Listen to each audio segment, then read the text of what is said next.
የምትጨነቁ ሰዎች በደንብ አዳምጡኝ። ትንሹም ትልቁም የሚያስጨንቃችሁ ቶሎ የምትናደዱ ሰዎች፣ የሆነ ነገር ሲገጥማችሁ ቶሎ እርብሽ የምትሉ ሰዎች አዳምጡኝ።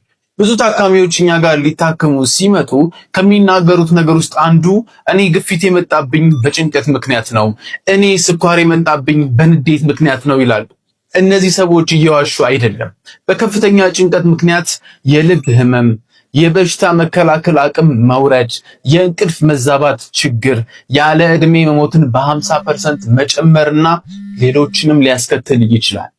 በዋናነት ላወራቸው የፈለኩት ግን በጣም የምትጨነቁ ሰዎችና ቶሎ የምትናደዱ ሰዎች በጊዜ ይህንን ነገር መፍትሄ ማታበጁለት ከሆነ ስኳር በሽታና ከፍተኛ የደም ግፊት ወደ እናንተ መምጣታቸው የማይቀር ይሆናል ማለት ነው። ስለዚህ ተጠንቀቁ።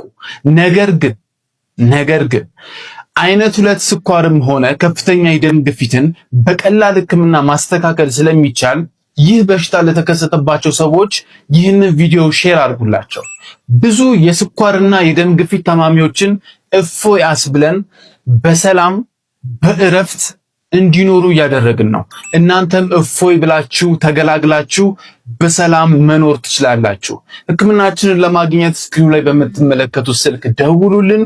አድራሻችን አዲስ አበባ 22 አደባባዩ ላይ ጎላጎል ህንፃ 7ኛ ፎቅ የቢሮ ቁጥር 711 ነው።